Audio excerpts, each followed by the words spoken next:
This episode of Capes and Lunatics is brought to you by Tweaked Audio. Get awesome headphones, go to tweakedaudio.com and use the coupon code Southgate to get 30% off, free shipping, and a lifetime warranty. Or you can get there through the link on our website, southgatemediagroup.com. This is Luca Bird, and you're listening to the Capes and Lunatics podcast. Hi, this is Devin Grayson, and you are listening to the Capes and Lunatics podcast. There's a thin line between heroism and madness. Here, the line fades to nothing at all. This is a world of Capes and Lunatics. And nothing is off limits.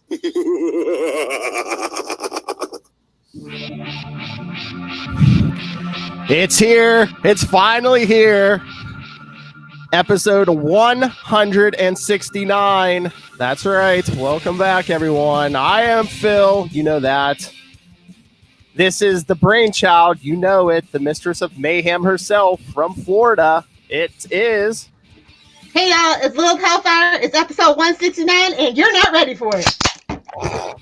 And, of course, always joining us, the Tom Selleck of New Jersey. It is Charlie, the Professor Essa. And you hear his name uttered in hushed tones every week. But we are finally joined by Rob, Master Doom Southgate. Yeah, I am super excited to be here, and I have not done my homework. So this is going to be shooting from the hip as usual. Kind of. We'll let Rob go last, Philip. No, I was going to go with all Archie comics. It doesn't matter if you get his homework, remember? I did so much right. Yeah. Yeah, it wasn't it. I'm the professor, aren't I? No, you're the professor. I'm the master. So, I'm the one that gives the homework. Yeah. What did you say? And Phil, just because we say his name under our breath it's not the same as in hushed tones. Wait a minute. Who's the arch nemesis around here? Just wait a minute. That liquid courage is flowing tonight. Oh, wait. Hey, no Prerequisite. man nor beast. Philip, prerequisite. Oh, okay. Yes. Remember, everyone, standard boilerplate. This is a family show? No. Nobody tell Rob. Yeah. Somebody tell me. All right, Lilith. This was your brainchild. So how are we doing this? Well, it's all 69 all the time for this episode. We picked our favorite 69 issues. It could have been 169, 269, 369, so on and so forth. I went with the classic, just good old 69 numbering. I don't know how you guys did it, but yeah, as long as the issue ends in 69, 96s were allowed for the dyslexics and the Matt Conans out there. Yeah. So, can I go first? Yes, you may, Professor. My first book is Tales of Suspense 69. First appearance of Titanium Man. Talk about your sophisticated suspense. I'm going to tell you, man. It's already at the back. That's why. So got it going backwards. So we have a 1940s Cap tale. Well, he and Bucky are infiltrating a Nazi stronghold, although it's crazy because Bucky goes on the adventure by himself because he's in London. He pulls a Jason Todd, yeah. Yeah, but then Cap is out in France and liberates the town. Then he's going to run back to London to save Bucky, but he doesn't know that the Nazis are going to sending reinforcements to retake the town. How will he ever get back, save Bucky, get back to France, save the town? We don't know because I want to read the issue. Want to read that again later? I can. I believe that story too. I think I saw that. What is it? That 60s Marvel cartoon, where they took the actual panels and they just made part of it move and stuff. I believe I saw that story on that too. It's entirely possible. It is some classic artwork. Look at Bucky. You just know that man. And I love Bucky in this because he is like, I'm a tough superhero too, man. I got literally no powers. I'm literally just the camp mascot. I'm literally 3 feet tall compared to you, Steve, but I'm a superhero too, and that ends poorly. I don't know if these are actual tales from the 40s that are reprints or modern stories written retold. But we also got this British guy. He's a traitor. He lost his hand. He's all Ahabby, except that was his leg, and that's why he's turning against the British for the Nazis. But then he's got a smallification ray. He has unlocked Pym particles before Hank Pym even did it. And his first experiment is shrinking down dolls, which shows, see, I can shrink Captain America and Bucky because I shrunk mannequins. And the Nazis said, good enough for us. I can't imagine a better use for this amazing weapon than shrinking two superheroes. So, because they're the Nazis. But, yeah, so Titanium Man versus Iron Man. It's a great story. Basically, we get our first Iron Man, our first Titanium Man bad guy, who is, I don't know if I'm going to try and get his name here, but he's pretty cool. He is running a gulag with a bunch of political prisoners. So he makes the political prisoners build him a bigger, better suit of armor than Iron Man has, as he studies Iron Man films. Then once, of course, they build it, he promises the scientists they'll get their freedom if they build him the suit. Once he builds them the suit, he has them executed because he does not want anyone else to have the suit. And he's a big guy, and he's good with knots, so he challenges Iron Man to a battle. Iron Man is dealing with all of his angst and emotional turmoil. Meanwhile, this senator, who I think is actually based on the senator, I'm trying to see which, is this Senator Byrd, I think? Anyway, Senator Byrd or Senator Stern, one of the others. They challenge Iron Man to the fight. Iron Man is all angsty because he truly loves Pepper, but he can't tell her because he's Iron Man and he can't put her in danger.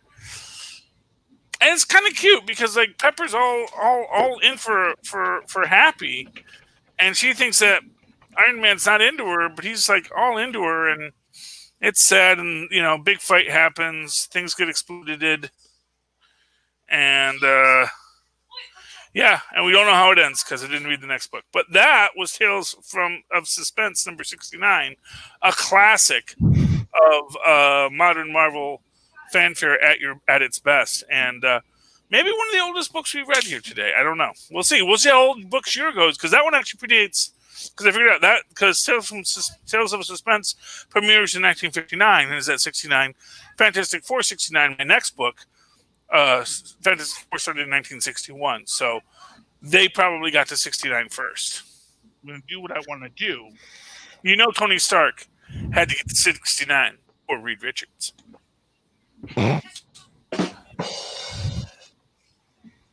All right, who's next, Lil? You can go. Okay, all right. Let's shift gears. I'll work my way up to the best. I'll go with a DC book, Green Lantern 69. Yeah. So you're definitely not starting with the best. Oh! How dare you? Shots Wait a minute, fired. that's my shtick. From December 1995, an Underworld Unleashed crossover for those two Marvel boys over there. Yes, Underworld Unleashed was the big event going through all the books back then. Neuron, the demon Neuron, who's basically DC's Mephisto, basically went to all the villains and was like, "Oh, hey, I'll upgrade your powers," So, in exchange for your soul, and half of them were just like, soul, I don't believe in that stuff. So, yeah, go ahead. Basically turned Killer Moth into like a real giant Killer Moth, and the guy in this is a new guy. They were super villains. Didn't he already have their souls? Unless he, I don't know if he doesn't get them till they die, maybe. You give them their souls while they're alive? Okay. Okay, Neuron. It's your business. I'm not gonna. Hey, all I know is, Legends did it better. Fight me. Lex Luthor Probably. got a nice shiny clone body. You leave him alone.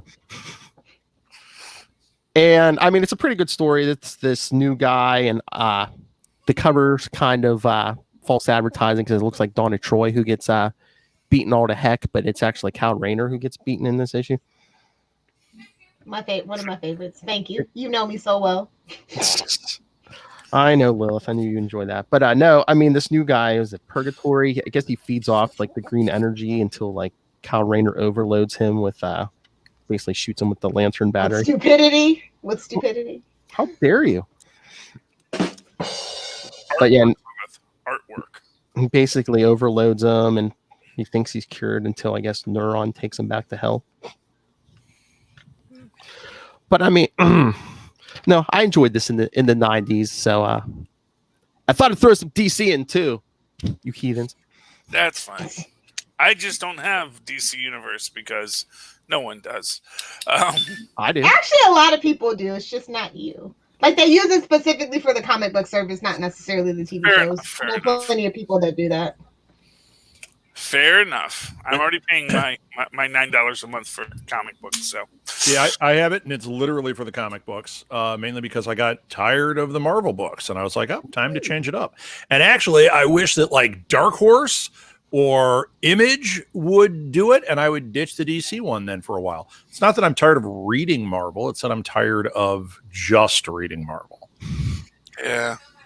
You know, support IDW. Don't support Dark Horse. I love IDW. Yeah, but Dark Horse would have some great books. You know what? If IDW did it, I'd jump on it in a heartbeat.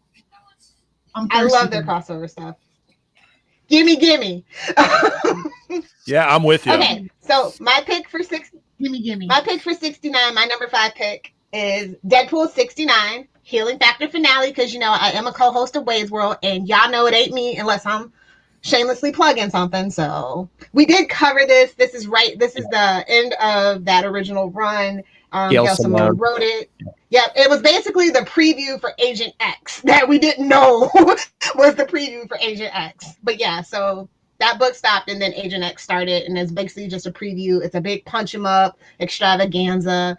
I like it. It's fun. I love Gail writing Deadpool. So, you know. The art's really good on that. Perfect fit. So good. Udon did really good on that one. So yeah. Rob, did you scrape up an issue? Scrape up nothing. I've got a killer here. So my first book, I was already prepared. I lied. I'm somewhat prepared. And you will find out I am right so much more often than I'm wrong. I love it when I don't have to waste time using my own breath, Phil. Thank you. I'm going with Star Wars number 69. Wait a minute. Wait for the name. Death in the City of Bone. Appropriate. Yep. So nothing like some good old moisture farming. Am I right? Sorry, I stole your shit, Charlie. I'm sorry. That's fine. Suck it, Kuna. So this issue, it's Star Wars. What else do you need to know? It's Leia and C-3PO have been captured by the Empire. There's a deal with Dengar that goes on, so you know they're like trying to bring in the bounty hunters. There's a part later on when it shows Lando and Chewie flying the Millennium Falcon, and they're pursuing Bosk. So it's like they're just trying to get all the characters that they could from that little scene in Empire and making a story around it.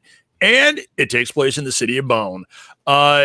It's actually a pretty cool story. I really enjoyed this run of Star Wars that Marvel had. So that was a go-to for me. I was like, oh, you know what? I bet there's a good issue 69. This was a really cool issue. You had giant bone creatures attacking them. Yes.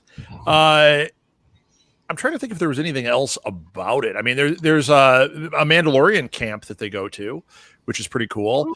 Yeah, that's pretty cool. And you get a little bit of that Mandalorian lore, which I am sure Jon Favreau read these comics because there is little bits of it strewn throughout the Mandalorian. And listen to Radio Free Endor on the Southgate Media Group Network. Plug. Okay. Do they say this is the way, Rob? Don't they always? I don't know. That was the first time I heard it in this recent one. So actually, they didn't. But you know what? That is, for me, as strong as May the Force be with you. I love This Is the Way. It is the way. And when they finally give the property over to Jon Favreau to fix some of the stuff, it will be the way. Absolutely. He gets it. You guys know I'm a little busy, and I get behind on watching things. I'm about halfway through The Mandalorian, and I had to stop because now Martha and Molly want to watch it. But damn, he got it right. Like, I'm watching the show going, this is what we have wanted. This is what we wanted. Forget even Star Wars. This is how we wanted Agents of S.H.I.E.L.D. to be. This is what I wanted from some of the DC properties. Like, the way he's grounding it and giving us all that fan service, while at the same time it doesn't feel like fan service. And it's like a mix of genres. It's sci-fi, but it's like a Western too. Yeah, well, that's really the deal with Star Wars, and that's what he gets. Well, this more so than even like the movies and stuff. Yeah. Yeah, but see, Star Wars. So Star Wars, a lot of that was based on those Japanese films, which a lot of the Westerns were based on those Japanese films. So he just went and said, okay, well, I'm going to take that same idea, but I'm going to really make the Mandalorian a gunslinger. And he told a gunslinger story, and it's fantastic. Yes, it is. And now that Disney has finished their contractual obligations to the Skywalkers, they can actually tell stories in that universe now. Yeah, I'm ready, man. Thank you. I'm ready. Yeah, they're like, okay, maybe, just maybe, Lando will get his Disney Plus TV show. Actually, Yeah, well, they say it's going to happen in these interesting times. It depends. But damn, I would love to see that. That would be super cool. And Donald Glover. He was robbed of his movie. Yeah, I feel like he was robbed of his movie, so they do need to make the show. For sure. Well, there is also a movement trying to get, or actually, I've heard rumors of a script going around for a sequel to Solo, which Disney Plus, they would make it. They have the sets and everything. They've got a way of shooting because of Mandalorian that they didn't have before, and they could easily produce a Solo 2. That was supposed to be a trilogy, and Lando was supposed to get a big old part. And I mean, we got a glimpse. I will say one thing about that movie. They need to rework the Phoebe Waller-Bridge character. That robot was terrible, and I love her. I love Killing Eve, which she writes and produces. I love Fleabag. Like, every time she's on, I'm like, yeah. And then that robot, I'm like, oh. Well, she's gone now. Star Wars is anything revolved around Star Wars. It's always that one character that's cringe. It's like it's a thing. It's our bane of fandom. Misa don't understand. What do you mean? I liked that character, as I believe we were talking about the same character, the robot liberation person. Yeah. I loved her, and she was great, and then she gets, You like Jar Jar Binks too, don't you, though? She becomes No, I like the lore. I like the headcanon of Jar Jar Binks. They got this character right as far as a robot. That's where they got it right. Alan Tudyk, right? Yep. That was right. Alan Tudyk, yeah. Alan Tudyk. You got Alan Tudyk. Kind of used to it, yeah. Yeah, but you had Phoebe Waller-Bridge. Why did you give her crap dialogue to work with and a very Well, no, I'm sorry. I think the idea of droids kind of being sick of the system kind of makes sense. That makes sense. It was the dialogue was terrible, and sure, her attitude was weird. It didn't fit the character. Well, I don't know what real AI would be like. I think they're in a constant state of turmoil because they have a programming that they must follow, but they also have free will and sentience. And, I think given the ability to be beyond their programming, but still being bound by their programming, would create very interesting and complex characters that don't make a lot of sense. But, everybody can't be Ex Machina. That's the moral of the story. If you haven't watched Ex Machina, watch it. Yeah. Sorry. Yeah, watch that. And I will say this. My the favorite ending on that was phenomenal. My favorite droid is Taika Waititi as 1199, the bounty hunting droid. What was that? Oh, in Mandalorian. Yeah. Oh, I love it. Great. I love it. Yeah, I don't know if you've gotten to his return yet. No, I haven't. But he keeps trying to commit suicide, and it was killing me. Mandalorian's like, stop it. He's an amazing character, and I'm also glad that they're doing more with that director because he's a good director for this stuff. And, Hey, Lilith, before we're done, remind me, I have feedback from Ray too. So Awesome. Okay. So to get to Ray faster, our triplet. What's your number 4, Philip? I thought Charlie was first. wait, Or whoever. Grab bag. Yeah, we Oh all. wait, we I all don't know. won. Did Lilith do hers? Okay. Yeah. Lilith did hers. Rob did his. Okay, mine is Fantastic Four 69. Betrayed by Ben Grimm. Bum bum bum. So yeah. See, by Ben betrayed. I'm sorry, Stan. I got your phraseology wrong. And we have this scientist who's all evil because you can tell he's got an evil mustache, and he is like turned Ben Grimm against the Fantastic Four because he actually cured Ben previously or something, and Ben got turned back into the Thing, and he's all mad and he's smashing stuff, yada yada yada, and then after they all basically after he ambushes the Fantastic Four, all the fights, yada yada yada yada yada yada yada, we get the reveal that it's really the Mad Thinker the whole time, who had determined with precise mathematics what was happening. I kind of get the feeling the Mad Thinker is based off of Humphrey Bogart's character in the Kane Mutiny, but I'm not certain of that. The precise mathematics. And, anyway, but here's what I really love about this issue. Aside from the fact that, so here we got, Reed saves Ben as he's falling off the building, but then forgets that, Ben weighs like 800 pounds and he's falling at full speed. And so actually pulls Reed off the building too. Do the math. Yeah. Reed didn't do the math. But, the Mad Thinker finds the negative zone. Because Reed just leaves these things laying around. Yeah. And Reed's flying around the city as a hang glider. But what I want to get to is when they get in touch with the police, because they need the police's help. And we get to see a certain white-haired captain. Let's see. Certain white-haired captain. We don't get his name. We only know that he's the captain. He might be a Stacy, is what he's saying. That's Captain Stacy. That's his first appearance. Fantastic Four 69. Is Tennille with him? No. Different captain. So yeah, Kona. I am certain that is Captain Stacy. I'm certain when they came up with the idea of Captain Stacy, someone was reading the book and says, "Hey, who's this police captain that everyone keeps on talking about in this book?" And they said, "You know what? Let's make him into a bigger story." Oh, and there's the actual weird mustached guy that Mad Thinker had captured, and the androids and yada yada yada. We don't get a resolution because, of course, this is just one of many. But yeah, there's Stacy. There he is again. And then we get back to Ben. Ben is really mad in all of this. Oh, but I love this. Right there. There's some classic comic book for you. I'd like to say, it was a different time than it was in the 60s, but they did that all through the 80s. Just grabs a coat and a hat because that makes you basically invincible. And, of course, it fits. That's it's like not just that he grabs a coat and a hat, but that it just, perfect fit. Men's big and tall. And some very fat men live in New York City, apparently.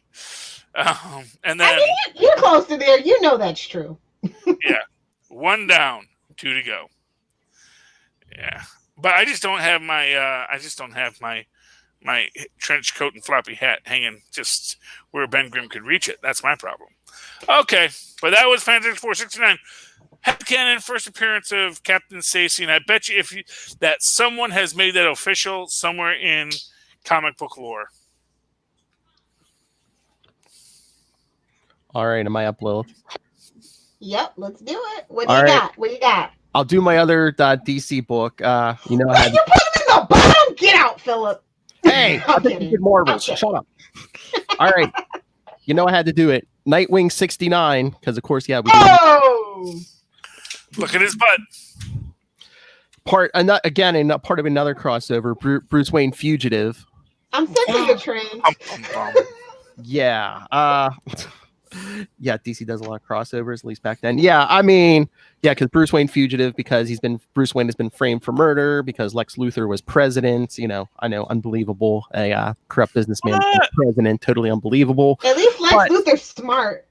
At least Lex Luthor can. And he has normal sized hands. At least Lex Luthor can pronounce Yosemite. Anyway, yeah, but Lex hired he hired David Kane. Remember, Lilith, to frame Bruce Wayne. Oh, I remember this story very well, sir. Little did Lex know he hired the right man for the job, because David Kane knew Bruce Wayne was Batman, so he frames him for murder, and then, Bruce Wayne breaks out of prison and goes on the run. But sounds like an episode of Arrow, if you ask me. But okay, I know, but yeah, but even like some of Batman's people start doubting him, like Tim Drake. So it's up to Nightwing to do some detective work and figure out how someone would like break into the cave and stuff. And yeah, again, that's what we love about the Bat characters, right, Lilith? When we actually get some detective work out of them. When they remember.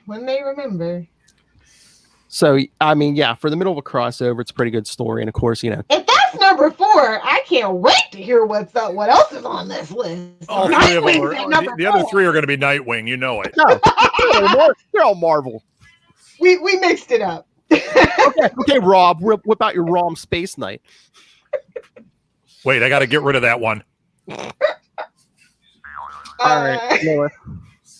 My number 4 pick is X-Men 69. It is titled The Supreme Sacrifice. This is when they were billed as the strangest teens of all. So, you had Jeannie Gray, you had Psyche Summers, and that was with Bobby Drake, of course, as Iceman. So this is the one. Summers? Yeah, CYKE. That was a thing. Psyche. Yeah. Oh, like short for Cyclops, Psyche and Jeannie. Well, it's pronounced Psych Summers. Nope, Psyche. No, because it's a silent E, because you're making it a long I sound in the Y. So. All right, Charles. I'm just because there's an IE, and the IE makes the long E sound. Hey, Charlie, I'm messing with you. In fact, I agree. No, I know, and I'm correcting you. Oh, good. But I agree with you. It is Psych Summers. You're never going to get your doctorate. You're never going to get your doctorate. No, I'm not. Give me that attitude. We can't afford to call him Dr. Doom. We don't want Disney taking our stuff down. No. Anyway, it's the one where they all get captured. Of course, it's creepy Professor X to the rescue. So no, this one was fun. It was a lot of action. This is back before I noticed how creepy Professor X was, so it was one of my favorites for a really long time. So yeah, if you can find it, it's good. I like the early stuff, honestly, and it's from like 1971. So yeah, great art, great story. I looked at it. Wasn't this like in the Wasn't this like a reprint? Because weren't they like in reprints at this point? Yeah. Yeah. So it was I think it was actually an earlier issue, but yes, they reprinted it in 69. So I took it. I cheated. And don't at me, you freaking comic book nerds. I know according to Marvel Legacy numbering that Deadpool 69 is technically number 77, but I don't recognize Legacy numbering, so suck it. Oh, yeah. So anyway, well said, Lilith. What about you, Rob? All right, I have a landmark of an issue here. Issue 69 of Sandman. Ooh! It is part 13, the conclusion of Neil Gaiman's last major Sandman arc. It's the end. It's the end. Everything comes to a close. There's that great scene between him and Death. It's a fantastic book, and it's a great way to end an absolutely astounding series. I don't know if you guys feel that way about Sandman. I know a lot of people do. I absolutely treasure it as one of the finest comic book works ever. I was one of those guys who was right on Audible getting the Audible version of it, which I still haven't listened to because I'm too busy. But I have it. This issue, number 69, when I was looking through issues that were 169, 269, when this one popped up, I was like, this actually should be number 1, but this is where it landed for me. So pretty easy peasy. That's an epic book. I figured somebody else was going to do it, so. Yeah. Well, you know what? I didn't really care if Phil all of a sudden was like, no, I did the same one. Great. Then it just took 5 minutes off the show. I think it should be an honest 5. So I'm not worried about what you guys put at all. Well, some of us were told to clear our picks beforehand, Rob. So, that sassy little mustache in New Jersey. Look at him go. I'm just saying there were rules that were established. Now, maybe some people feel rules aren't for them. But well, you know what? I would have played by the rules. I really didn't see that there were rules, so I wasn't paying attention. Lunatics. Huh? There's rules. He said it's yeah. I mean, seriously. No, I'm just saying. I'm just saying. When everyone started saying, "Here are the books I'm doing," I specifically asked, "Wait, do we have to say?" I was going to just do random picks too, and then they were like, because I was going to read like 10 of them, and then just figure out which ones I wanted, and then go from there. But no, I was told no, we should each have our different ones because we don't want to have doubles, because this show should last as long as possible. Okay, well, my next pick is Fantastic Four 69. You can't do it. Gotta pick another one quickly. Find a new one. Read it. No, I got good ones. I don't think anyone's going to have these. Yeah. All right. Are we back to the top of the batting order? Yes. All right, Swing, Charlie. better, swing. Hey, I'd like to take you all back to the halcyon days, the 1980s, when what was the rage? Evel Knievel and motorcycle stuntmen. Yes, my friends. Captain America 269 introducing for the first time ever Team America, which, I kind of like it, especially after doing the Super Patriot run and seeing like how similar this idea of just people randomly putting on spandex and becoming like celebrities was at the time. And I realized that this is a great one to read after 69, because the title of this episode is A Mind is a Terrible Thing to Waste.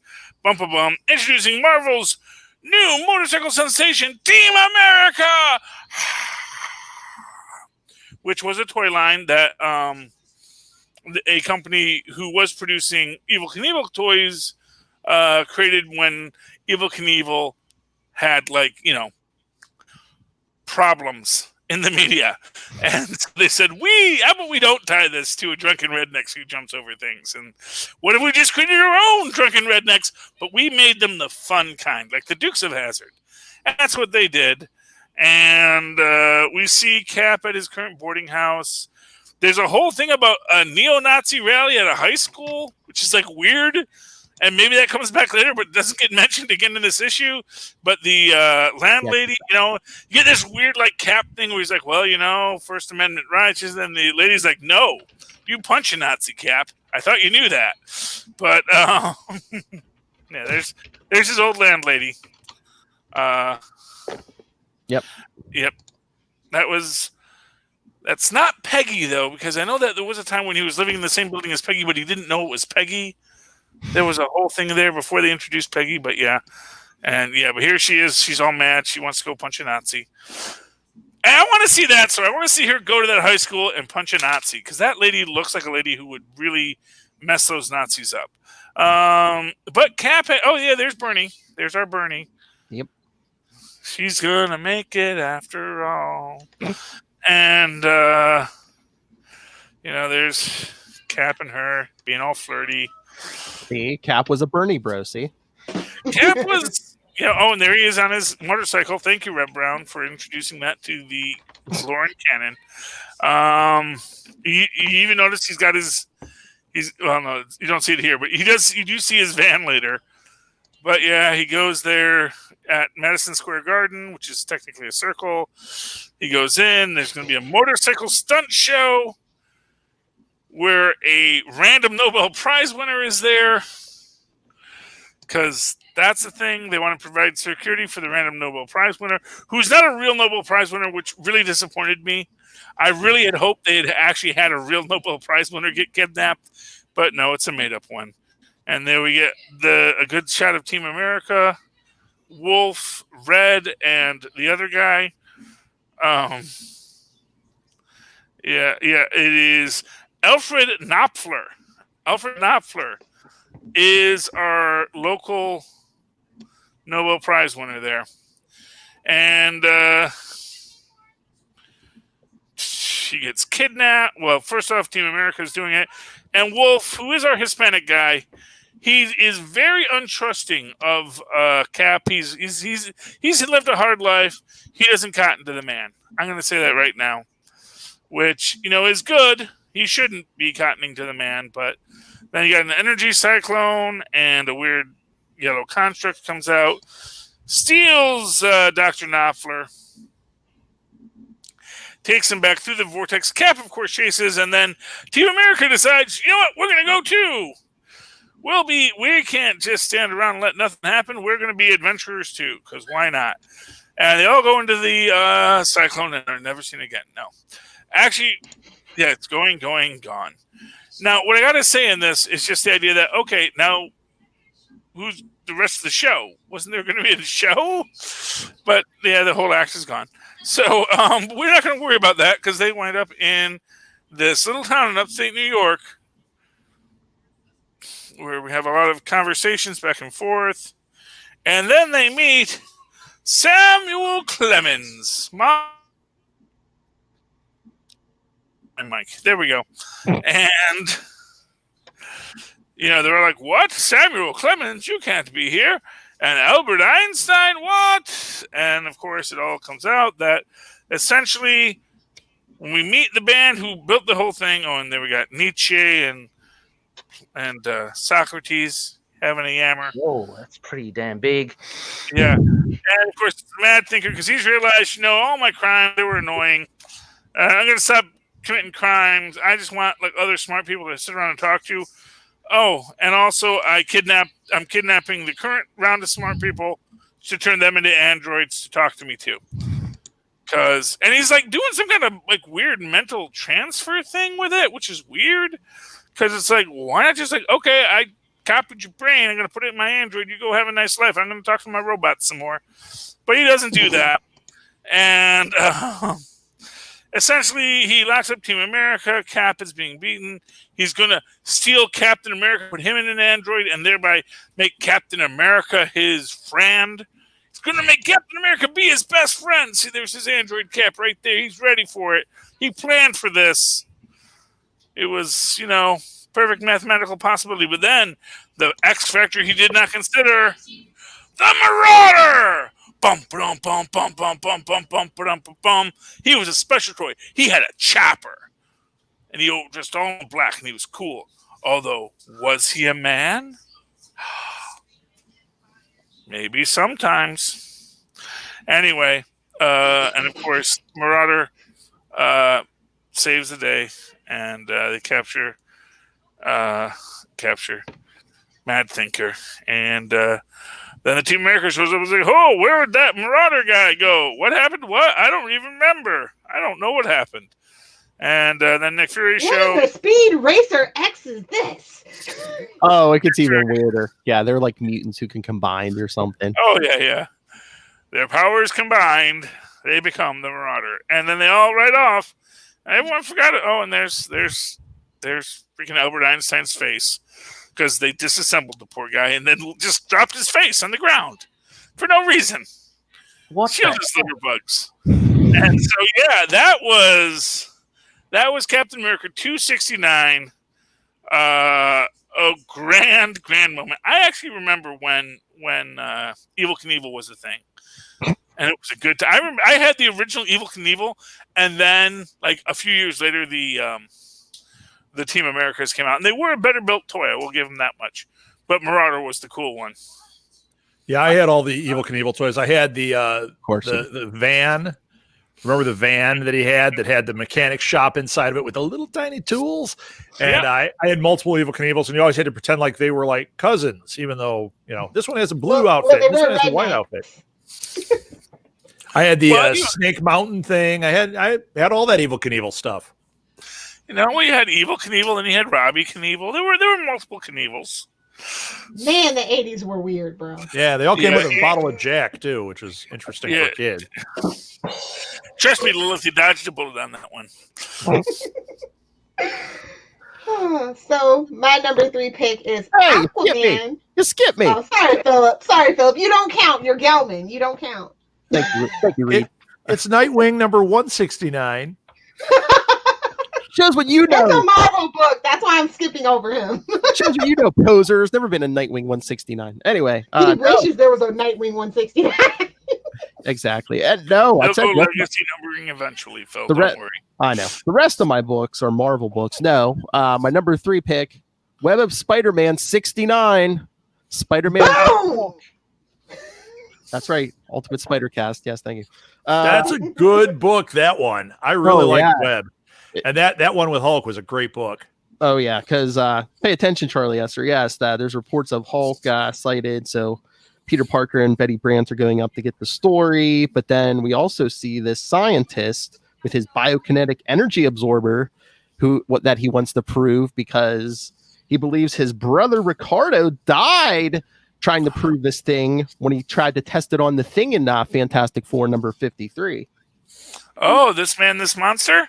Yes, this is the guy's brother. Yeah, so he wants to try to test the device on the Hulk, which of course, goes exactly as planned. Yeah, that's not what he was trying to do. He was trying to transfer the power to him. Okay. Well, this thing does transfer energy because after Hulk and Spider-Man fight, and the Hulk almost drowns Spider-Man in a lake and then takes off, Spider-Man gets hit with the device and he's like, "Man, why is my back all itchy? Why do I feel all weird?" Because this was the lead up. The next issue was Spider-Hulk. I see. You see, the thing with the whole this man, this monster is the guy doesn't die; he sacrifices himself. Yeah, but wasn't he? Didn't he fall into the negative zone or something? Well, he lets himself die, and really, I don't know if they ever brought him back either. He may just be wandering around the negative zone forever. Well, I thought he hit the antimatter or something. I thought he was waiting to hit the antimatter and explode. Well, this guy says he don't know what happened to his brother because he just disappeared. He's like, I believe he's dead. I believe the Fantastic Four killed him. No. Honestly, yeah, sure. Revenge. What would comic books be without petty revenge? Nothing at all, sir. Nothing at all. All right, Lilith. I know you were chomping at the bit. Go ahead. Nah, never mind. I'm kidding. Aquaman 69 from 2000. Glory, baby. Where he's being an actual ruler. I like Aquaman best when he's actually being king and dealing with politics. And he just straight takes what he wants. He annexes Syria and says, "What you gonna do about it?" Like a boss. It's a good issue. I like it. I mean, Dan Jurgens, he kind of meandered. I feel like he definitely wanted to go to issue 69. This could have been a little tighter, but it's Dan Jurgens. Y'all know he's kind of like George R.R. Martin. He's a gardener. He wanders. And then he comes back and weeds stuff. So, it worked out in the end for me. This is a great time for Aquaman back in the 2000s. Oh, yeah. I can't recommend it enough. And you also get guards and you get the JLA actually doing something interesting by helping to rebuild Atlantis and all that stuff. It's very interesting character dynamics, for sure. Yeah, you get guards and his son too in that one. I think that's why I really enjoy it. So, I mean, they have to give him politics and stuff to do because it's if they don't, it's what do you do? Just sitting around talking fish otherwise. Yeah, and he actually gave Ocean Master the business. Ocean Master during this run felt actually threatening, and I think that's what really made me enjoy this particular run. Nice. I think that's what the movie did good too. I think that Patrick Wilson did a great job as Ocean Master. Oh yeah, the movie was fine. It was just Jason Momoa that was the problem, at least for me. Black Manta needed to be done better. Hashtag still bitter. Well, they didn't need to do Black Manta and Ocean Master and to say, Yeah, it was overloaded with that and underloaded because they really screwed up Black Manta. I mean, it didn't have any gravity. Yep. It was really he's not gonna manufactured be in the gravity. It sequel. really didn't work. Let's be honest, they really just should have made the whole film about Julie Andrews' character. Oh, No, that- bomb sound effects. That's Okay, yeah, she was the Kraken. Yeah, I want the Kraken story. I want to know what has she been doing as a Kraken. I want the Kraken's legend and arc, and she started off in that whole thing and Clash of the Titans, and then this and that happened and this other stuff. And she had to throw up Johnny Depp. What happened other than those couple of times? It's like, yeah, she's lived a good life. Let's hear that story. Who's this Aquaman? He rules over a city the size of, hey, maybe we'll say it's the size of Manhattan. It's still bigger than Namor's portion, so suck it. It's still not a continent, okay? They always say the lost continent, the lost island of Atlantis, okay? If Australia is a continent, Atlantis can be a continent. Sorry, Ray. Yeah. Oh no! This ain't even at Australian levels. This is invariably like Rhode Island? Are we talking Rhode Island here? We're talking Luxembourg. I'm sorry. Oh, This is like tiny. Like they say, oh, Europe's a continent. Europe's not a continent. It's not. I agree. They're not ready for that conversation, though. Sorry. The entirety of Europe. That's at Charlie Esser and at Lil Hellfire on Twitter. Not a continent. No, actually, Europe is cool. Europe says, no, we're not a continent. Well, we're a continent. The matchmakers needed something to do. They needed to feel cool. I'll allow it. Technically, Europe, Asia, and Africa were all one landmass. Until they This land is my land. So, most of the world was just one solid landmass. Pangea was still actually pretty pan at the time. Well, Antarctica and the Americas that sort of took a header for it. So, yeah. Atlantis. Poor Rob. That's why he doesn't come on the show that much. Yeah. Okay, is it my turn again? No, it's Robert. No. Oh, Robert. We have a guest, Charles. We have a guest. What did you say? I know it's not Al or Devin, but behave. Oh, Charlie, you don't have to behave. Okay, I'm going to go with one that you guys are probably going to hate, but I'm a big fan. I'm going with Walking Dead 69. Why would Phil and I hate that? We love that book. Oh, I didn't know you guys loved that book. I love that book. Yeah, I read that book. Somebody doesn't listen to biters. Check out. You know what I do? I forget. Just like the episode we did, Lil. Yeah, it's fine. Rob doesn't actually listen to any podcasts. Just so my God, he's busy. He just the man can't even put pants on. I love this whole thing, and you guys go do that, and that's good. He can't even put pants on. That's an excellent choice. So anyway, episode 60 or number 69. I love the cover. This is another one of these iconic issues. It is the end of the Governor saga. Oh, and the very last page is them getting to Alexandria, and you don't get to see inside. Rick sees inside, and Carl says something like, what's in there? And Rick just gives like a sly smile because it's paradise compared to what they've been through, obviously.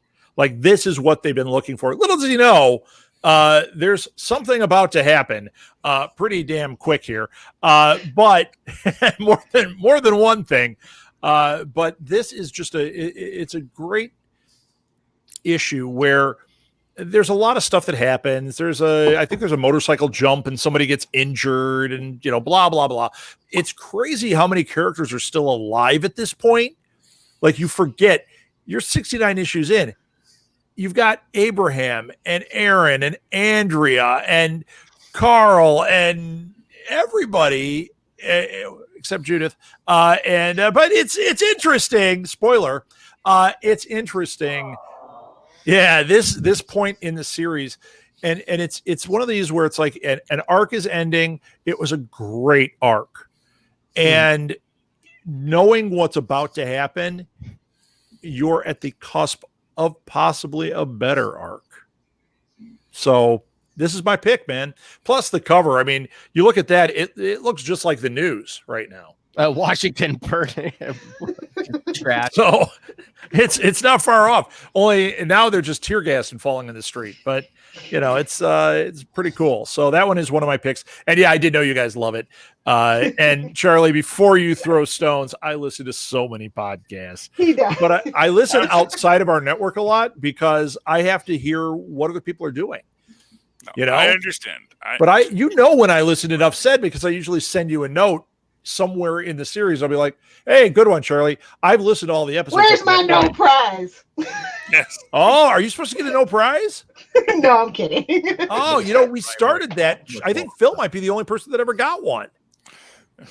Yeah, He's got Charlie. it framed actually somewhere back there. The last time I was there, at least it was.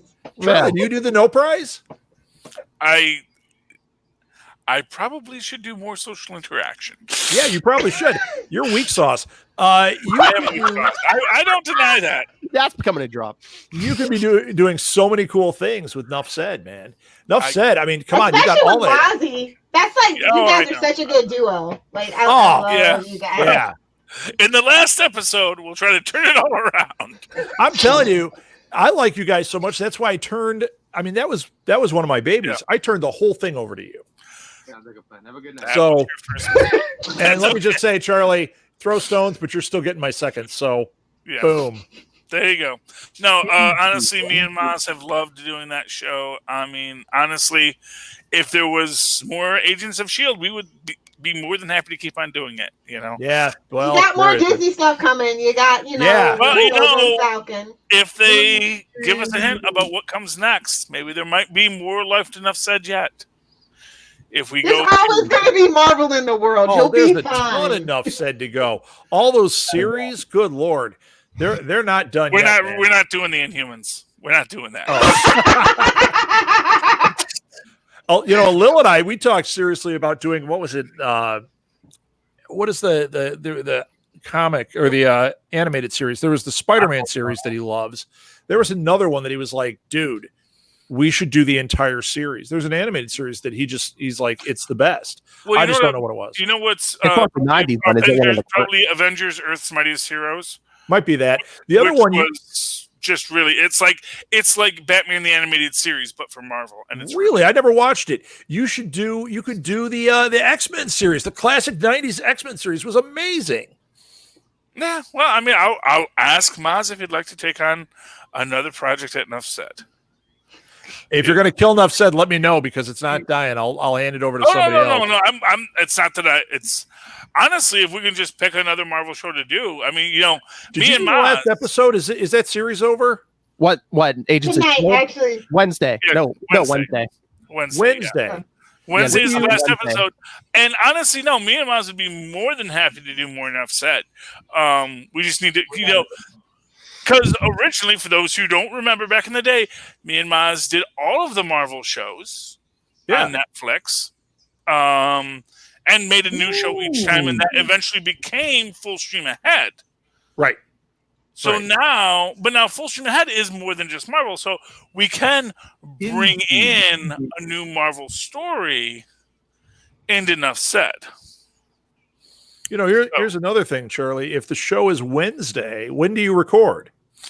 Whenever Maz can.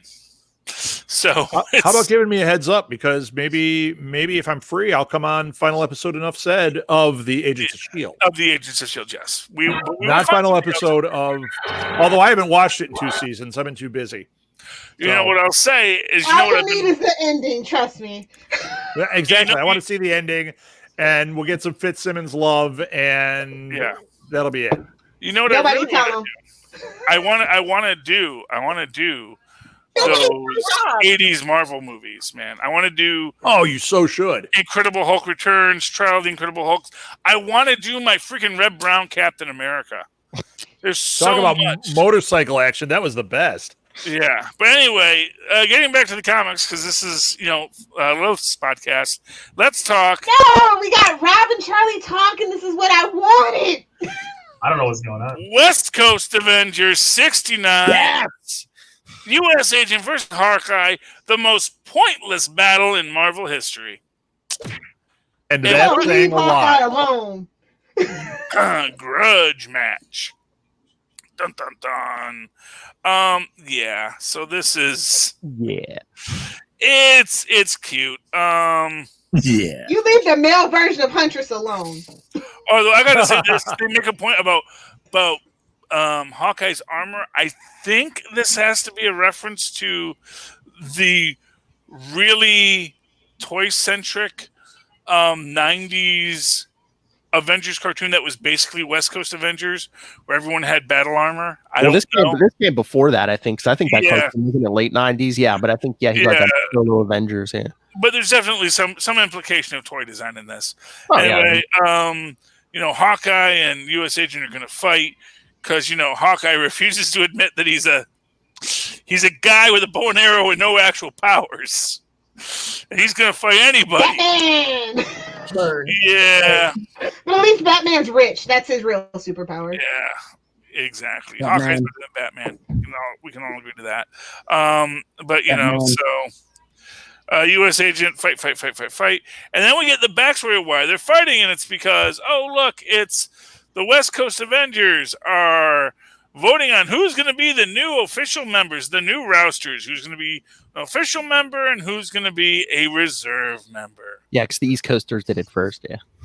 Yeah, because there's a whole, hey, we're all getting together, and there's Cap doing his little spiel, and apparently the general that put U.S. Agent on there said, yeah, we're not involved in the Avengers anymore, so sorry, U.S. Agent. Well, I mean, they were getting a UN charter, but they had to set a set lineup for each team, and then the general's like, well, they have a UN charter, we don't need you there now, so you're either in or out by them. So yeah, exactly, and then the whole fight, yada yada yada.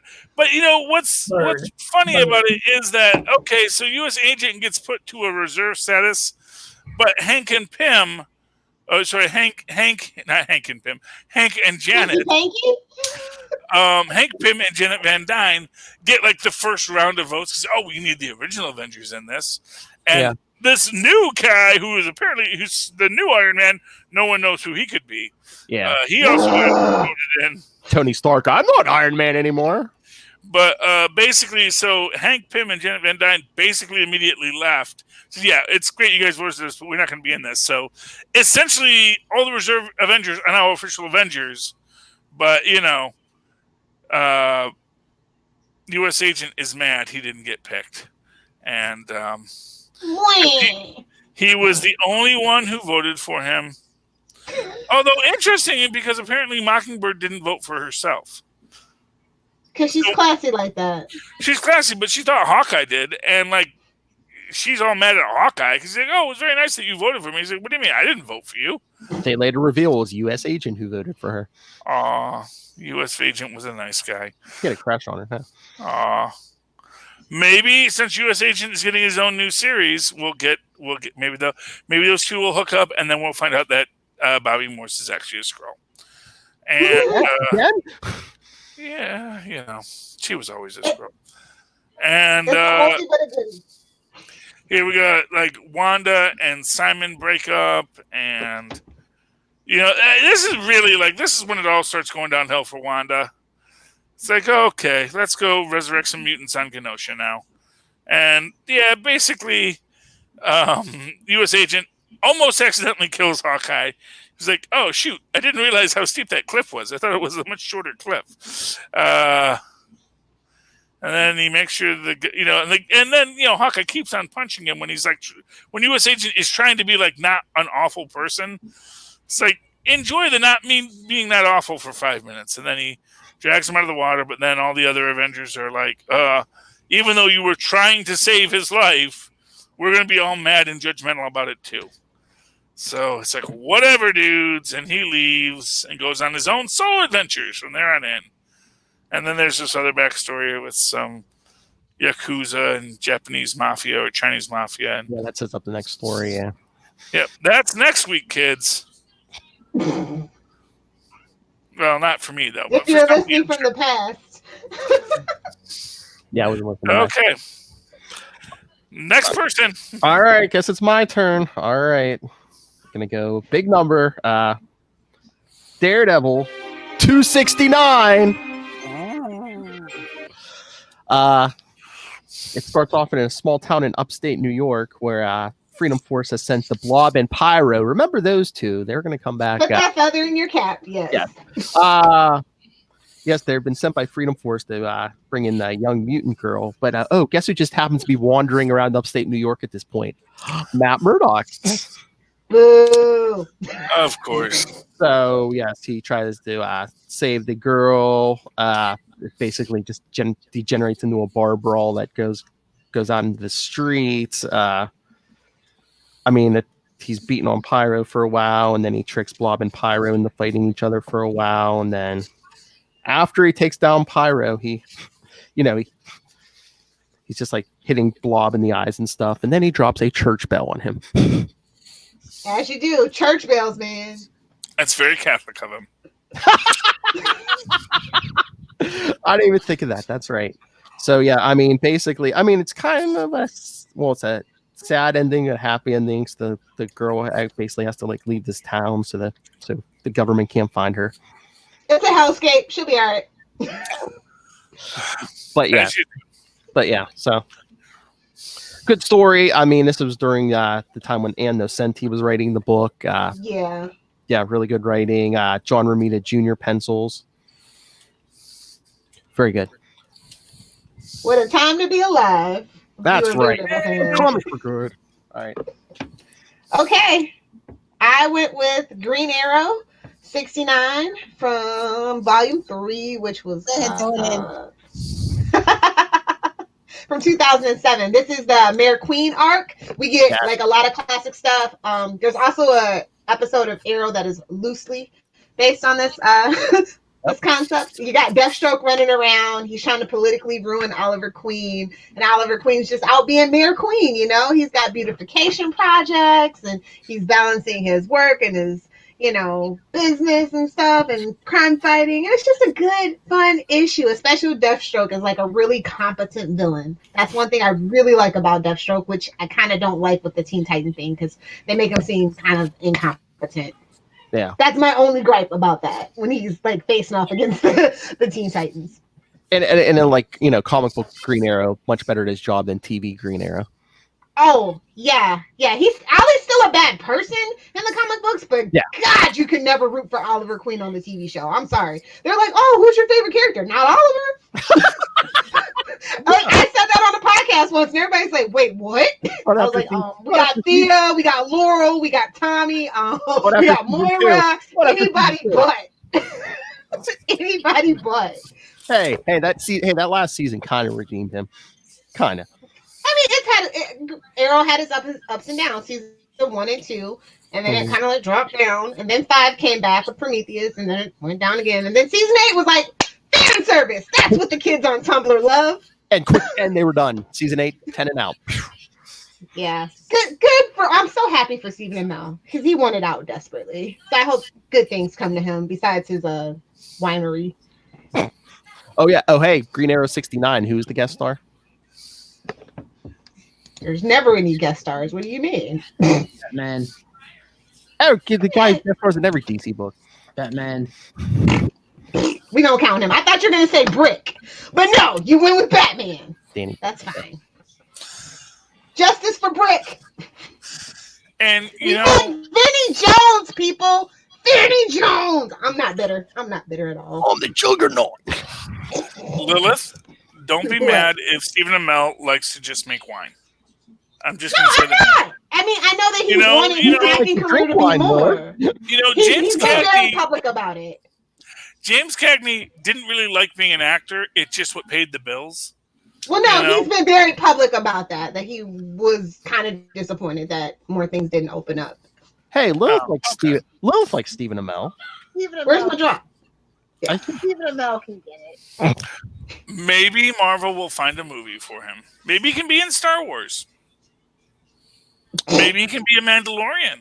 Well, actually, they have Code 8, which they're trying to spin off into a series.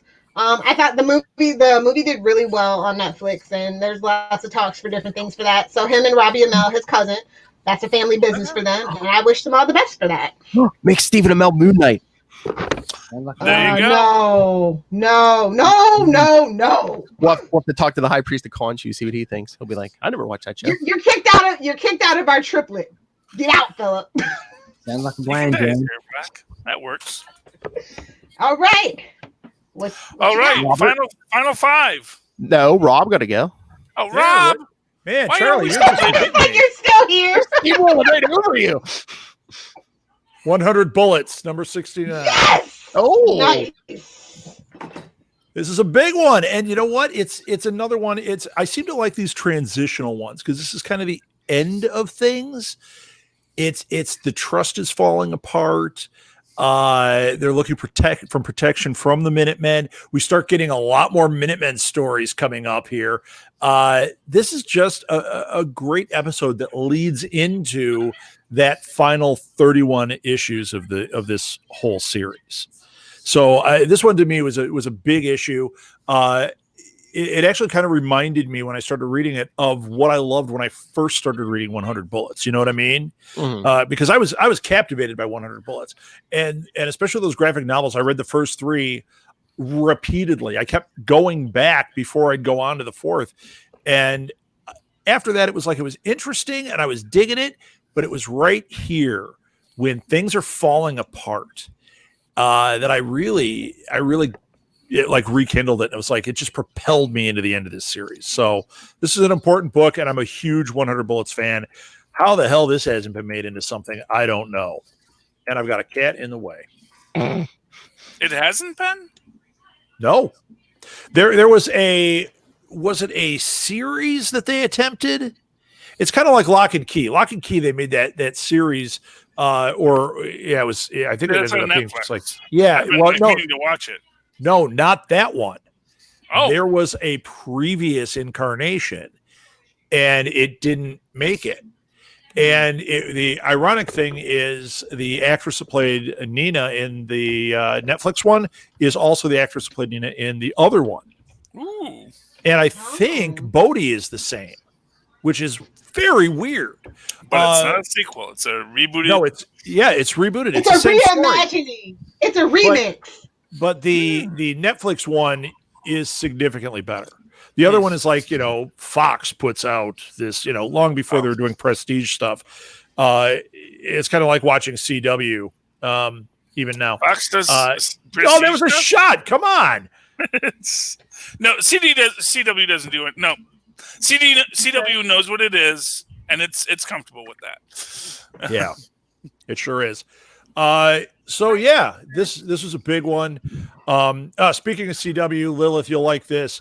Molly has a new podcast called The First Six, where she and her friend Tabby watch the first 6 episodes of a TV show. We just launched it. They've only done Space Force so far that's been released. They've done a bunch of shows. The one they just recorded this weekend that is Batwoman. Oh, They did a crushing good review of Batwoman. I listened to it. I was like, I can't wait for this one to hit. The problem is I can't put them out fast enough. These girls, they're teenage girls. They watch 6 episodes like they're dropping out of their pocket. Of course. So tell her to do Stargirl. I will. I'm sure they have their own little list. Well, yeah. They have a huge list. It's huge. I forget what they're doing this week. They did The Last of Us, or not The Last of Us. What's that other one? The one that makes you cry all the time. The Crockpot Murderer. What is it? Oh. This is Us. Yeah. Yeah. AKA. I knew instantly as soon as you said spoilers. Sorry. Yeah. Well, it makes you cry, but yeah, they did that one. They did. I don't know. They've done so many things. Little Fires Everywhere. They did. Oh, nice. Yeah. So look, this is your book. They did. They did. Nice. Come on, Molly does a book podcast. You don't think she ties it back to the books every time? That's our girl. That's our girl. Have you listened to that? Read between the lines. She's getting, you guys, it's killing me. The interviews that she gets, like she got John Scalzi. She got Daniel Krauss, who wrote Shape of Water, and Daniel Krauss has a new book coming out. He wrote. There's a new Night of the Living Dead book coming out by him, which is based on all the notes that Romero wrote. So it's like this authorized version of Return of the, or Night of the Living Dead. It's getting incredible reviews. He's got a new one about teddy bears called They Threw Us Away, and it's like a post-apocalyptic teddy bear story. And he just asked her if they just contacted his PR people contacted her. He requested to be on her show again. I'm like, what the hell? Yeah, she's getting everybody. She actually got the go ahead from Terry Brooks. I'm like, I would pass out, you know. So yeah, she didn't get Joe Hill yet. The student becomes the master. Yet. Oh yeah, please. You know, we had a big conversation yesterday. She is lighting up Tumblr, and she looked at my Tumblr, which I do nothing with, and she went, "Okay, well, first of all, your colors are all wrong, and the way you say this is all wrong. You got to do this, you got to do that." And I was like, "Yeah, I know." We can tell you're old, Dad. Get with it. Oh my God! Hey, at least the family business is in good hands. Oh yeah. She won't take it over. She'll have her own career. You know it. It'll be like, "See ya, pops. I'm gonna go do something important." See you later, Bunky. Yeah. Thanks for publishing my books. Boop. Yeah. So, Bunky. what else? What are we talking about now? Whose turn is it? Charlie, you're up. Oh, I'm up last again. one. Last book, number 5. Last one. This is it. Here it comes. Number 1. So my number 1 is Fantastic Four 369. This was the last 69 before they started renumbering the Fantastic Fours. And, you know, you had to get it because you got Malice on the cover. Noise, yeah. So anyway, yeah, apparently there's all kinds of evil doppelgangers of everybody. They're fighting, yada, yada, yada. Magus is plotting with a Thanos because there's apparently 2 now. Yeah, there's Thanos and an eviler Thanos. Yeah. An eviler Thanos. Sure, why not? And yes, there's this weird thing with, like, I guess Alicia and her dad or her stepdad are like being kind of cool with each other, you know. Well, that's after she came back after being replaced by a Skrull for years. Yeah, that's true. And Johnny's like, "Oh, the death of my wife, and then my relationship with Alicia," and it's like, so they kept like, because this was like in that small period where I really didn't read that many, as many comic books as I did. So there's like this little gap in this period where I kind of was like, you know. I was into gaming. I was role-playing stuff. And we have Aaron the Watcher in blue, which is weird because I always remember him in red. I think all his modern appearances, he was usually in blue. Really? Okay. Yeah. All the ones I remember, and they actually have him in Mandela red effect. later. No, they actually have him in red later. But here we go.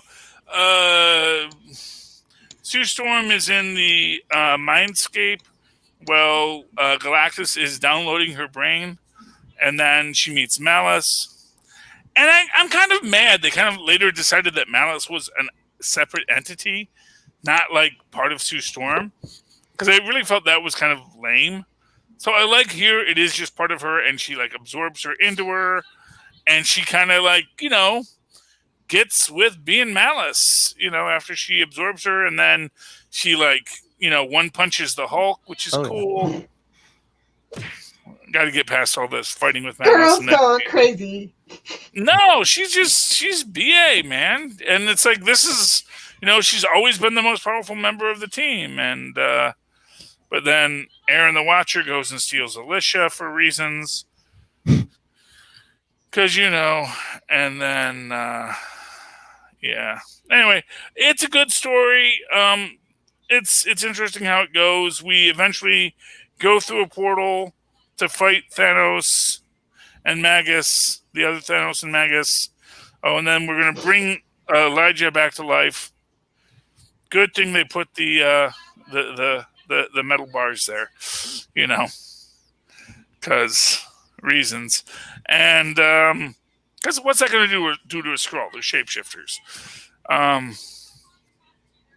But here we have, you know, Sue's rallying everyone to battle, and this is where she one punches the Hulk. And it's pretty cool because she's like, you know, she's freaking Malice Sue Storm. And then they fight, and then they realize, oh, it's all of our evil opposites. We've got to fight them. And then, Magus has the Infinity Gauntlet. Oh no! Because Galactus got it to work again. And then, what happens next week, next month, next year? I don't know, but everyone's all melty. But hey, Reed Richards is back because he disappeared recently, so that's a thing. Yeah, got captured by evil doubles. Yep. So that was cool. And yeah, that was my last book. I probably have to say my favorite book of the whole thing. That was a great, Fantastic. excellent pick. Yeah. I liked it. Honestly, I liked Sue Storm and Malice coming together. Like I said, I like that story with Malice and Sue in the landscape of the mind and Malice being underlying personality for Sue. That they later retcon that and undo it is kind of sucky. I hope someday some writer will say, no, Malice was always there. The girl can only take so much being called the Invisible Girl and talked down to before she says, you know what? F you all. Yeah. But I mean, What the F? the Infinity War, I mean, it was like 50-50. Some of the crossovers were good, which the Fantastic Four ones were good. The Quasar ones were good. We covered those on the Quantum Zone. What about our Quasar podcast, the Quantum Zone? That's not the drop to use for Quasar. I told you that. Oh, the new one. Okay. Hey, boys, look at the party. I love the party. Okay. Yeah, but I'm going to do Quantum Tentacles. No, that's my new favorite one. that's so last year. Hey, Oh, sorry. Party. I love the party. All right. So you gotta stay up and troll on Facebook Live. That's how you get all the good scoop. I know Lilith's been trolling us on Quantum Zone. All right. My last pick. Incredible Hulk 369 in all Geordie greatness. Grey Hulk, my favorite. Again, another Blob and Pyro, and throw in Crimson Commando for the hell of it. Oh, poor Blob. Yes. He does not do well against the Hulk. Oh, no. Written by Peter David, who once called Charlie Esser a dumbass. That's it. Yes, he did. Yeah, Bruce Banner's, and I think It's not a small club, Charlie. I'm sorry to tell you. Oh! Al thought my fan theory was brilliant, so there we go. Yeah, Al Ewing liked one of Charlie's. Al Ewing is now my favorite writer. All he right. didn't call me a dumbass, and that's the bar he stepped over. Hurdle over that low bar. Anyway, yeah, but Bruce Banner's in South Carolina. It's been hit by a tornado, I guess. This family takes him in. Meanwhile, Freedom Force is being sent to bring the Hulk in, which they're actually almost smart about it. They try to knock Banner out they do knock Banner out before he can change. But as we've seen in the last couple issues, it don't matter if Banner's awake or not. He changes into the Grey Hulk at sunset. So, hey, is this the one where Sun's the getting Blob low. says, Sun's getting low.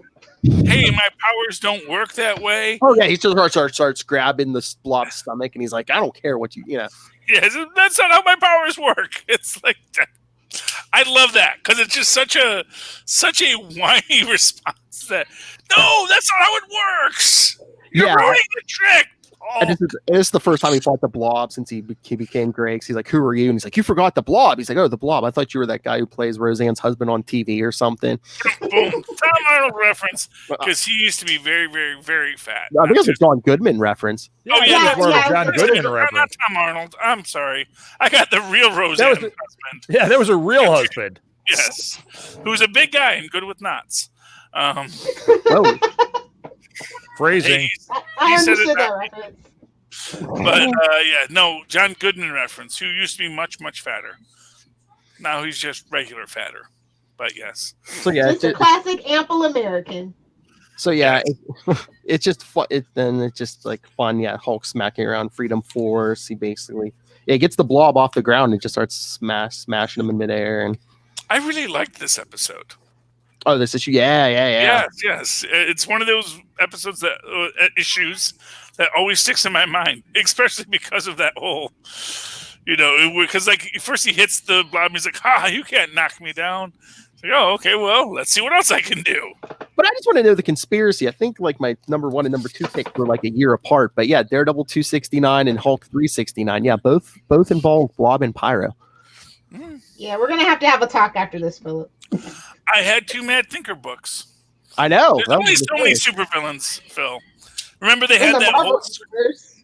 Well, remember, because Grunwald invented Scourge to get rid of all those extra surplus supervillains. Oh, yeah. So they got too many dang supervillains in this universe. Let's just clean the board. Well, they brought a bunch of them back even. They brought back Matt Konis. Yeah, I know now. Century. Everybody, because, well, that's the fun thing. In the universe with Mephisto's like, sure, I can let him out of hell. Why not? Why not? Sounds fun. Let's do that. We're going to start on Mephisto. All right. They're not coming back. All right, Robert, bring the thunder. It's not Lilith's turn. She's going to wrap up. I want to do my last. No, you'll do yours last. I want to do my last. Okay, because mine is. It's funny. This was a choice I made early on. It's not that I love the book. I love the cover. And there is a reason I picked this one. And technically my 5 are not in any given order, but it's Detective Comics number 69. Ooh. I think this cover is phenomenal. Ooh. I love this. The story, the Joker's up to hijinks. He gets them on a wild goose chase and Batman figures it out and punches somebody. Yeah. There's a bat rope in it. The bat signal happens in it. What else do you want to know? James Gordon's in it. Exciting. There's a phenomenal quote in this, though. Batman quote of the whole issue. Robin, will you please kick me in the pants and do it without asking any questions? Literal quote from it. This also introduces the Boy Commandos, which I wish you had a phrasing drop there. The Boy Commandos, they thought it was going to be this big thing. Come on. In this issue, they fight the Nazis. Oh, and specifically Adolf Hitler. And Delano Roosevelt, Franklin Delano Roosevelt shows up, and there's Soviets in it. And whoever heard of the Boy Commandos? It kind of dies off quickly. It's Alfie, Andre, Brooklyn, and Jan. It's who cares? That is not why I chose this. It was all based on this is an iconic cover. I think this is great. Joker coming out of the genie lamp, 2 guns on Batman and Robin. It is just a classic detectives comic cover. Now, uber pulpy. Yeah. Is there a genie lamp in the story? Just out of curiosity. No. Okay. Not that I remember. I mean, he says but the Joker's a trickster, just like a genie. See? Yeah, he says a bunch. Yeah, he's like a djinn. That's where they should go instead of 3 Jokers. That's each a different person. They should They should have him be a djinn. That would be pretty cool. The real Joker dies and a djinn takes over, and that's why he's so hard to pin down from then on out. I just think he drank too much gin. Hi, I'm Brian Michael Bendis. So there you go. That's not him. Don't sully poor Michael. Don't sully Brian Michael Bendis' name with the 3 Jokers. He has enough to sully his name without it. You don't need that add stuff to it. Yeah, he's messing up Superman, Rob. Don't play the 3 Jokers on him. Oh God! I was just mad that they didn't say that the names of the 3 Jokers were Winkin', Blinkin', and Nod. That I would have respected. Wow. And also, the name of this issue is The Harlequin's Hoax, which is an interesting name given what happens. Well, this is Batman. So 100 years later, when they finally introduced Harley Quinn. Well, actually, they got that idea from The Flash with Trickster. Prank, yeah. How the story goes. It's how the story goes, the aesthetic at least. So. Interesting. The 90s Flash, yeah. Although, also, Dula Dent did briefly go by the name Harlequin. True. So. What was it, Harley Quinn? No, it wasn't a Harley Quinn. It was Harlequin. She was the Harlequin. Well, her name is Harleen. Harleen Quinzel's actual name is Harley Quinzel. So. Yeah. But yeah, it's a story. It's a Harlequin's Hoax with Mr. J. So there you go. Mr. J. Will you please Okay. kick me in the pants? And don't and do it without asking any questions. That's our job. And that's how we get Batgirl as a love interest, people. That's right. Do it without asking any questions. So I'm going to All try to share my screen so you can see why I actually picked this particular Archie 69. And it is the oldest comic book on the list from 1954. So let's try to screen share. Hold on one second. Come on, Grandma, get that technology working. Okay, I think it's this one. Yes. Can y'all see that? No. Nope. Still just All right, your whatever then. kissing, Whatever then. kissing Betty and Veronica. All right, hold on. But anyway, so now is this it's Archie 69?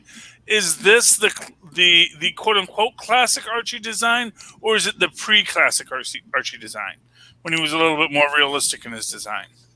No, this is the like the chibi, chubby cheeks, freckles, like real smarmy Archie. I forget the artist who did the standard what became the standard Archie design. But there was a guy who was before him who did Archie and. So I'll just have to read the cover to you because it goes, "Read how Archie treats his women rough," and then it has Jughead saying, "Hey Archie, I'm making out my new subjects. What do you think is easiest to take?" And then he's got Veronica on his left side, Betty on his right side, and he says, "Girls." So this is competent Archie. This is ladies' man Archie, which you don't actually see a lot, especially with the two girls together. So that's kind of like the story of him being suave Archie. And I was like, you know what? I learned a lot about myself. The more that I think about it, I was like, Archie's a redhead. I like redheads. Archie's like one of my favorite comic book characters. Yeah. I've had a thing for gingers forever, apparently. I want it. I get it. But yeah, I like competent Archie, which is why I can't watch Riverdale.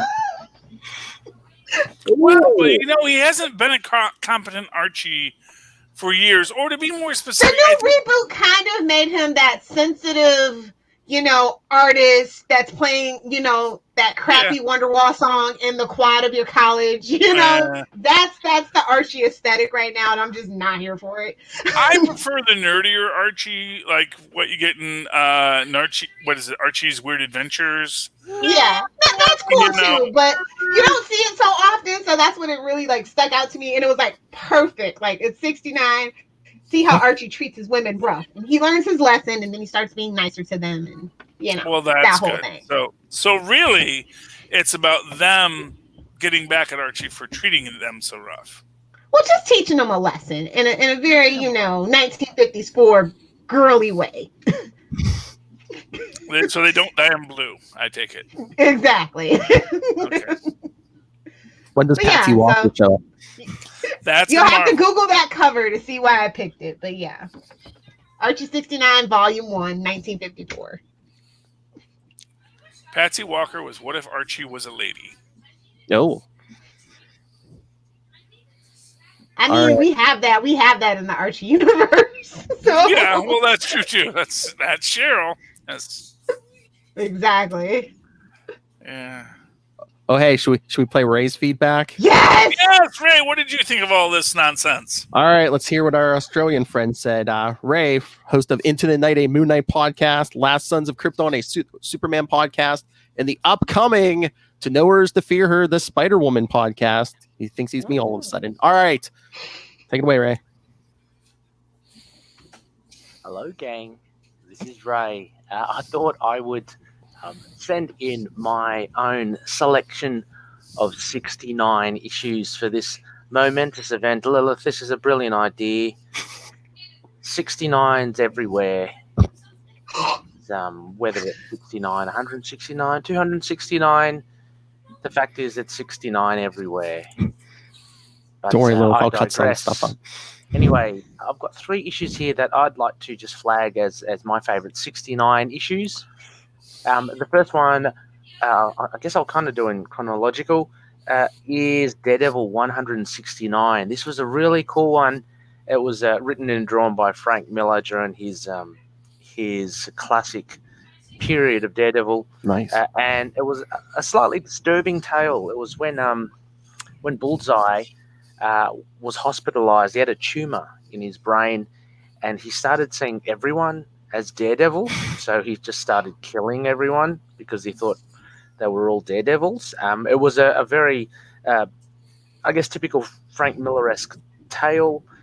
Manolis, the detective or the police officer that Daredevil kind of touched bases with, is involved in it, and Daredevil tracks down Bullseye, who ends up taking a couple of people from the theater hostage.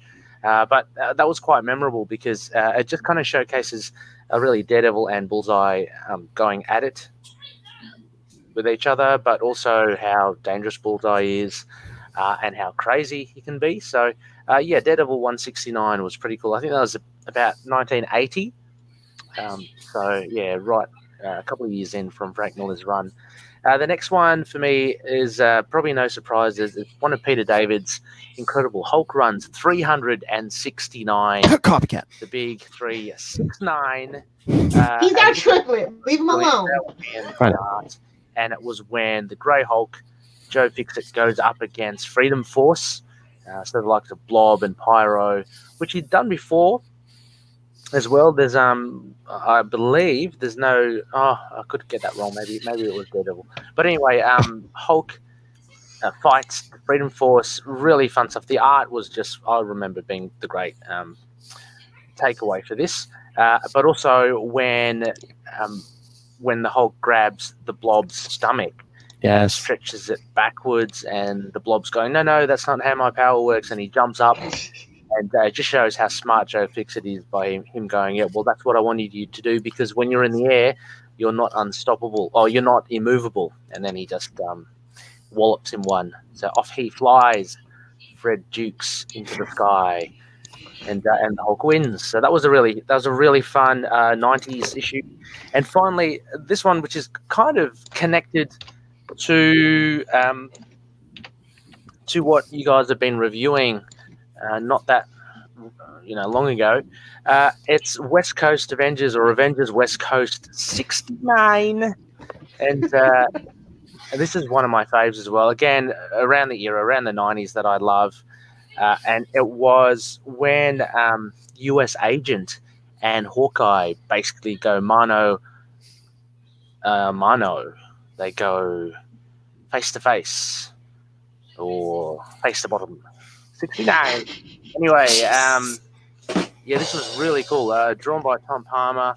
It was one of those Avengers issues where they're voting for who is the official West Coast Avenger, who's a reserve member, who's an alternate, all that sort of stuff. Yeah, paperwork. But around that is kind of built this grudge match between the US Agent and Hawkeye, and they end up having a fight on the beach. And it's really cool. I don't know if you guys have read it, but it just shows either how stupid or how brave Hawkeye is. He has this battle armor first. Why not both? He then really gets pissed off at the US Agent, and he takes off his armor. So he basically goes up against the US Agent, and John Walker goes, "You do realize I can press 10 tons, right? I'm actually powered up." But anyway, Hawkeye doesn't care, and he still fights him. He gets beaten to an inch of his life, but he still keeps swinging even when he's about to fall unconscious. So if ever you want to kind of like Hawkeye more, you should read this issue, because for me it just shows the amount of heart that he has. So it was one of the more memorable runs, issues from the West Coast Avengers. So there you go. 3 issues there, going backwards, going top to tail to top. Avengers West Coast 69, and then it was Incredible Hulk 369, and then at the top there, I began with Daredevil 169 from 1980. Anyway, I can't wait to hear what you guys have as your favorite 69 issues. So I'll stop now, and let's hear it. Okay. Thank you, Ray. If you're a bad influence on him, Okay. Two items, two quick items. One, face to bottom is technically an L7, not a 69.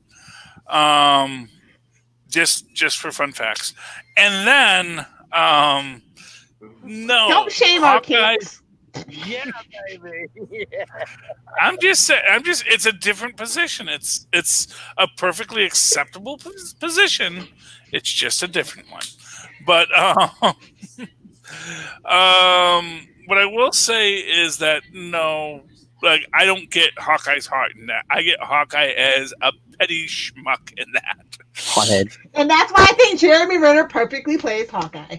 Hashtag fight me. Jeremy Renner's great. I can't wait for his series with Kate Leave Bishop. Now that leave the male huntress alone. Just leave him alone. His dress is good. I'm excited for Haley Steinfeld. Yes. Yes. She was great. She was great in Bumblebee. She's going to be good in this. Yeah, I think she's going to make a great Hawkeye. And she can sing, so that's always nice. You know, Disney kids got to sing. Well, you know, when we do the musical episode. Exactly. It's a comic book. There'll be a musical episode. Looking at you, Flash. I was gonna say you didn't watch the Flash one yet, Lil.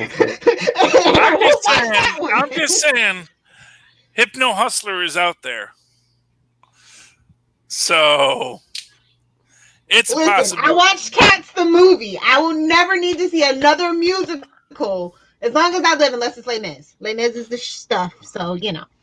Always, when you can watch Les Mis, always watch Les Mis, but like the live version, not the terrible movie with Russell Crowe. Okay, I was gonna say, you know, not the terrible Russell Crowe movie. No, you want to caveat that because you talk about Cats and then you talk about Les Mis.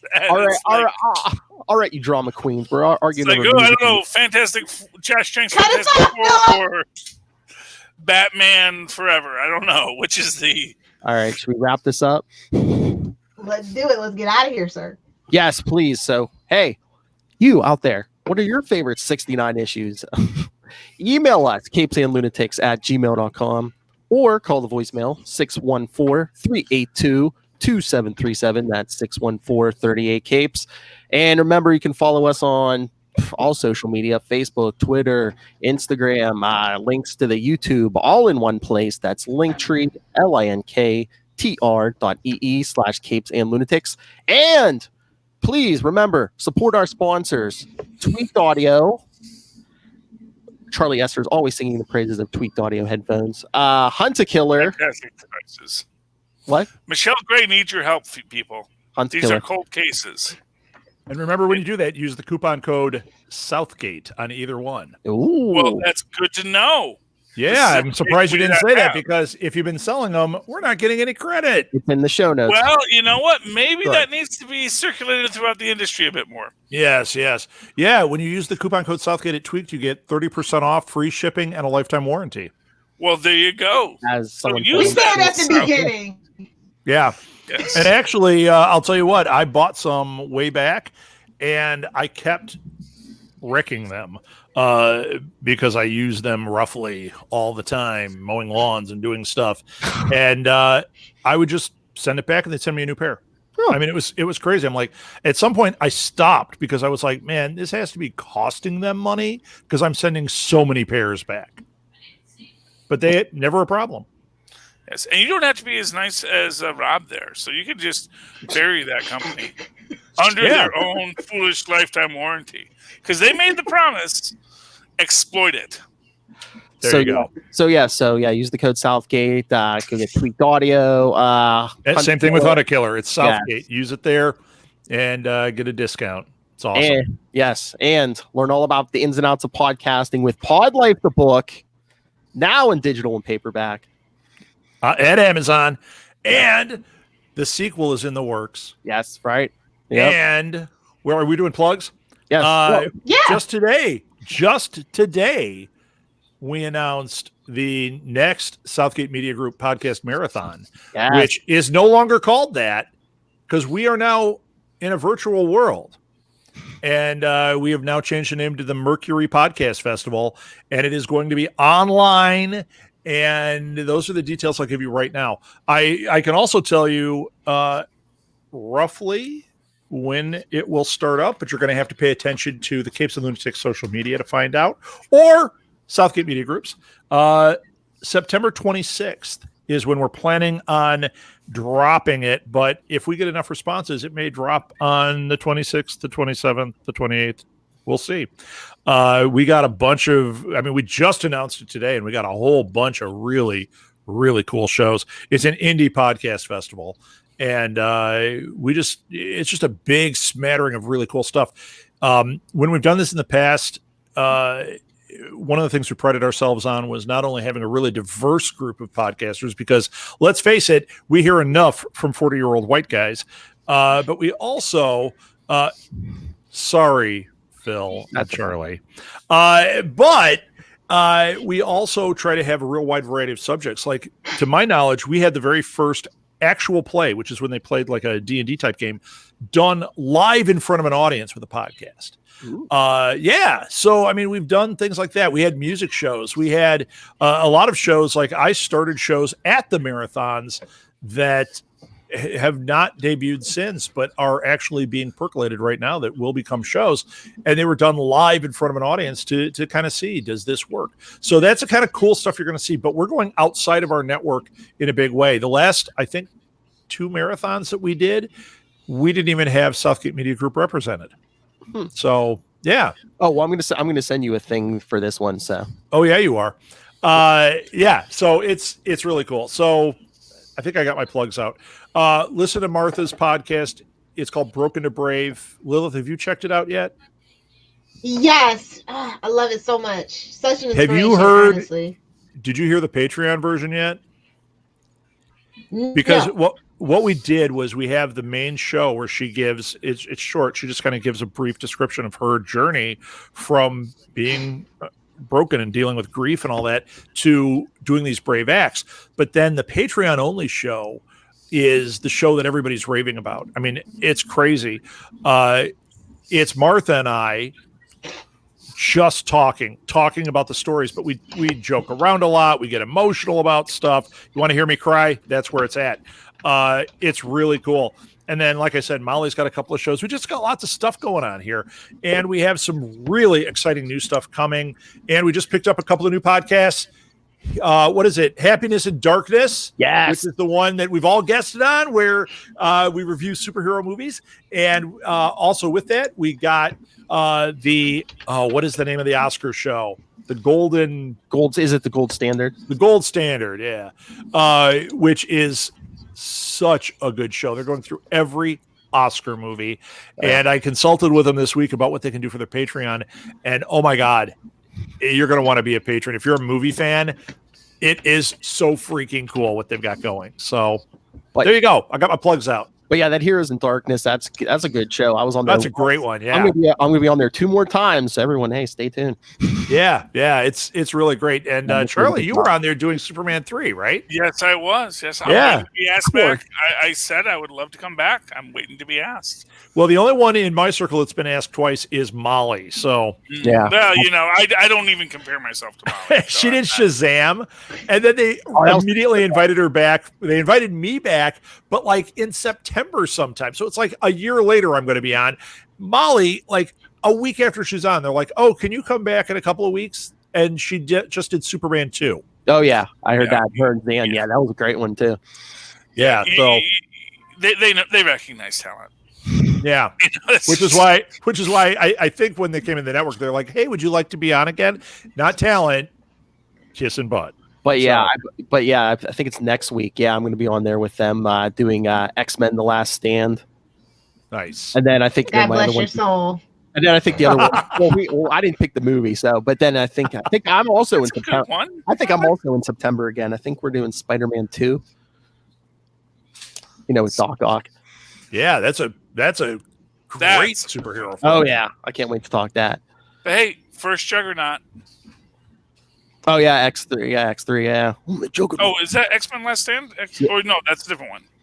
Yeah, no, yeah, the third one. Yeah, okay, X3. Okay, you said X3. I'm like, wait. And their first terrible attempt at the Dark Phoenix storyline. Followed by their second terrible attempt at the Dark Phoenix storyline. Yeah, they do that. They literally do Dark Phoenix every single movie. How do they not know how to pull that story off? Because it's actually something that needs more than one film. Maybe Disney will be able to pull that off. It does need more than one film, but well, now that Disney has them, they'll probably, they introduce the X-Men, they'll probably start planting those seeds and lead to that, and give us the Dark Phoenix that we should have. Yeah. See, they actually starring Jason Momoa. They set it up in the first one, and then had they just continued on with the thought, they could have had the third one be the Dark Phoenix saga. Right. But then they said, no, let's do Mutant Cure instead. We'll just kind of make it up. We'll just all right. Make Juggernaut a mutant. Why not? Everyone's a mutant. Poor Philip. I know. All right. I knew when Charlie and Rob were both going to be here. All right. And my last plug. All right. When you do go on Amazon, use the link for Southgate Media Group right down there in the show notes. The YouTube podcast. It's down there. Remember, help support this show, the Southgate Media Group Network, and help us buy that man Rob Southgate some pants. Cost you. Yeah, you don't want me to stand up. Make it rain. Make it Screw the tyranny of pants, I say. Yeah. You say? That's what Charlie thinks. All right, Lilith Hellfire, where can people find you if they dare? If you nerds want to hang out with me or at me about anything that I say on this podcast, you can find me on Twitter at Lilith Hellfire or on Instagram with the hip kids and the cool grandpas at Lilith Hellfire 69 or at Lilith Hellfire 86. Keep it simple, stupid. Charlie Esser. Well, if you'd like to write to me in that old-fashioned email way, the way our mouse is possible, send news on superconductivityblog@gmail.com. That's superconductivityblog, all one word.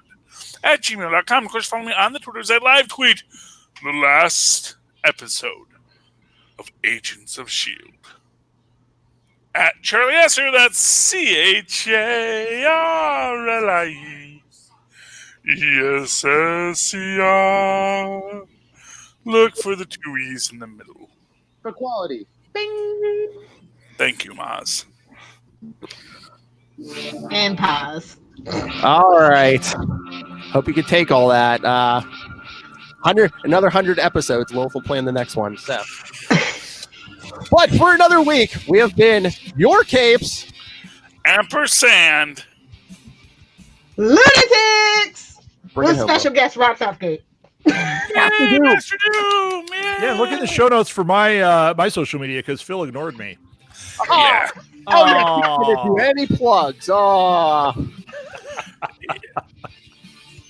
I noticed it too, Rob. You're on social media? Yeah, Phil's weak.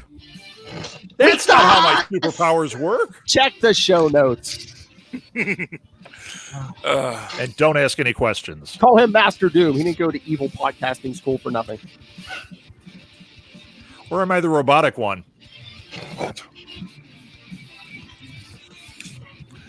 Everyone's a clone.